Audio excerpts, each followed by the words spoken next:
How to be more comfortable in your own skin. Tips for low self-esteem. Alright guys, I'm back with another video today. Jada Man here.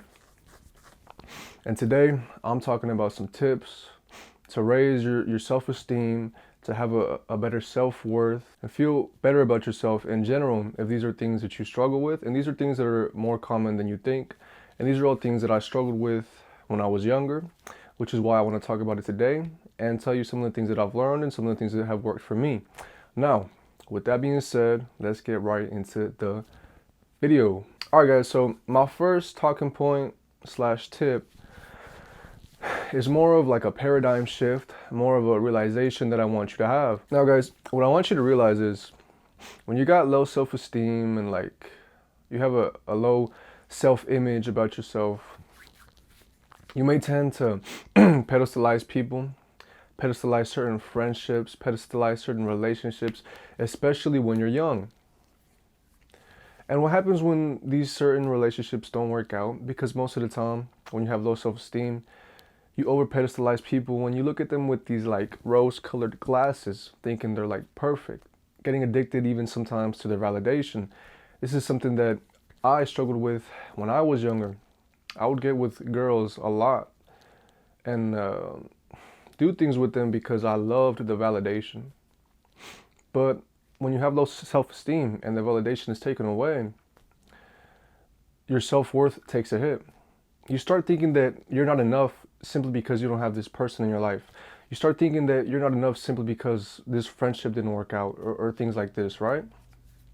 Now, the paradigm shift and the realization that I want you to have is that we're all humans. Literally. I want you to think about this for a second. It doesn't matter who it is, how much power they got, how much wealth they have amassed. We're all in the same fleshy prison made out of bones, made out of blood and organs. It doesn't matter who it is. And here's a quick little exercise that I want you to do. Think about your crush or somebody who you've been putting on a very high pedestal, looking at with those rose-colored glasses. What I want you to do is imagine them having the nastiest, stinkiest case of like explosive diarrhea. Just really think about it. Pretend like you're there and like you can smell it, bro. It's kind of nasty, isn't it? Well, the truth is they've actually been through something like that. It's a cool exercise because it allows you to start humanizing people that you're over pedestalizing. What you must realize is that we're all humans. Sometimes we'll get along with certain people, sometimes we won't. The real secret is to develop a sense of indifference and not over pedestalize people, not cling to people that really don't align with you. Someone with low self-esteem, someone with a fearful, avoidant, or like a anxious attachment style, they will struggle with this because they see themselves having a low self-worth. They don't really open up that much. So the few times that they feel like a connection with somebody, they try to cling on to it even when they shouldn't, because they don't realize that they can have more relationships, they can have more friends, if only they work on their social skills a little more, if only they put themselves out there a little more. So do that exercise. Imagine that person you're like tripping over, maybe fantasizing about in your head. Imagine them taking like a nasty shit, bro. Like, I'm serious. Imagine them picking their boogers. These are all things that they do. We all are human after all. Perfectly imperfect. But yeah, with that being said, strive to get to a point of liberating indifference. When you develop this indifference, it will help you to develop a strong sense of self. Now, developing a strong sense of self is important. And you'll know that you have a strong sense of self when you're able to do this. Let's say you're just going about your day, right? And out of nowhere, you're shopping around or something, and somebody comes at you with some negativity. Or they try to put you down or something, and you look at them and you're like, the hell? You don't allow them to lower your frequency, your vibration. Now, that brings me to my second talking point, which is it's literally okay and it's not a bad thing to be disliked or rejected. All right, guys, so this is something that I struggled with growing up. And this is something that I learned more about And hold on, I learned more about it, and the thing that shifted my paradigm on it was the book The Courage to Be Disliked and the book No More Mr. Nice Guy. People with an abandonment will suffer greatly with this, and I suffered with this. Because for people with an abandonment wound, being disliked, being rejected, it kind of feels like death to them. It reminds them when they were like abandoned emotionally or physically. It reminds them of the abandonment wound that they have or had as a child and may not have healed yet. Now, if you have this and you have this fear of being disliked or rejected and you're not able to be your authentic, integrated self, what will tend to happen is you will walk on eggshells a lot. You will not want to rock the boat. You will not want to express your opinions. You will be afraid of being disliked or rejected because it triggers your inner child. It makes you feel like shit. It makes you feel like you're not worthy. It makes you feel like you're not enough. And your mind will attack you pretty much with negativity if you get close to the point of being disliked or rejected.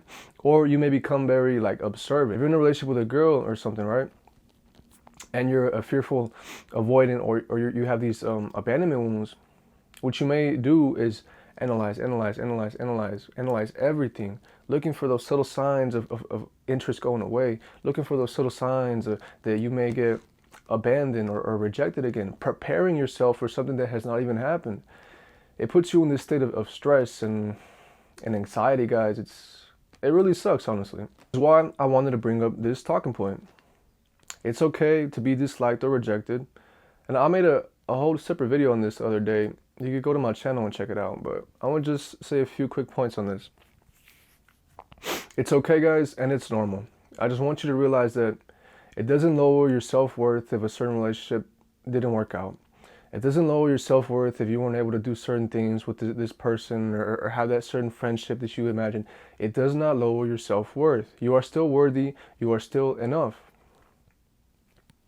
And what I want you to realize is there is an abundance of friendships and relationships out there that you can have. In a spiritual sense, indifference is extremely attractive because when you're indifferent, when you put your energy out there a little bit, you're like, well, this person's kind of cool. Like, let me talk to them for a little bit. Let me see what's up with them. And you're not outcome dependent. You're just vibing, you're being yourself, seeing if the vibes are there, right? The ability to walk away, the ability to go back and do your own thing once you realize it may not actually work, once you realize this person may not actually be my type of person, once you realize that, the ability to walk away, be indifferent, and go about doing your own thing, it is extremely attractive and it is extremely magnetic. Practice this, guys. Don't cling on to people who don't appreciate you, because this is something that somebody with an abandonment wound will do. They will hold on and cling on to relationships that should have ended a very long time ago. They feel they're not good at getting close to anybody, but the truth is they are. They just have to practice and get used to being disliked or rejected, integrating their authentic self more, and developing that sense of indifference and magnetism within themselves and a strong sense of self-worth. All right, guys. This video is getting longer than I wanted it to be, so I'm going to end this with my third and probably the most powerful talking point, which is to allow yourself to be in tension, to rock the boat, and ask yourself more often, how do I feel about this? What do I want to do? Be in your body more. Ask yourself questions like this more often. And this is like a maybe controversial, but actually allow yourself to dislike people. From No More Mr. Nice Guy, like, it talks about how people with these abandonment wounds cling on to relationships, how they can benefit from being more selfish, and how it's not really a bad thing. If you struggle with low self-worth, low self-esteem, and you're pretty young, I promise you, you can't remember the last time you allowed yourself to dislike somebody. You can't remember the last time you allowed yourself to reject somebody. And it's perfectly normal. So that's why I wanted to mention this talking point. Allow yourself to be in tension. Allow yourself to get into confrontations. While you're in these sort of situations, just breathe deeply. Allow energy to flow through you and work through these situations. Because what I found, and me personally when I was younger, since I had low self-esteem, low self-worth, for some reason I hated confrontation. I didn't like it. It made me uncomfortable. But once you lean into tension, you grow more. Your confidence goes up and you realize that it's perfectly normal. It's normal to get into disagreements. It's normal to voice your opinion. It's normal and healthy to call somebody out on their bullshit. Somebody's treating you poorly, tell them like, hey, I don't appreciate the way you did that. And if somebody shows you their character over a long period of time and you don't like it, and they're calling you like their friend, like your buddy, like you tell them, whoa, whoa, whoa. Like, no, dude, like honestly, I see the way you've been acting and you're not my type of people, dude. Like, chill out. You know? Like, guys, this is extremely liberating. Give yourself the chance to dislike, to tell people, hey, I don't really like the way you've been acting. I see the way that like I see the way you're acting towards me, and I think it's kind of fake. And honestly, like, I don't want to talk to you no more. You know, like, when's the last time you've done something like that? Lean into tension more, guys. The more you do this, the more confident you will get. The more in your body, the more alive you will feel, guys. Like, I'm serious. And you have low self-esteem, low self-worth, you're going to hear this, you're going to be like, what the hell? Are you serious, dude? That's so selfish. What are you talking about? But somebody with low self-esteem, with low self-worth, the best thing they can do is be selfish. Because think about it, these type of people, and this was me, have been selfless for so long. You fall into these people-pleasing tendencies, and it's actually kind of manipulative, guys. I want you to realize this. It's better to be selfish.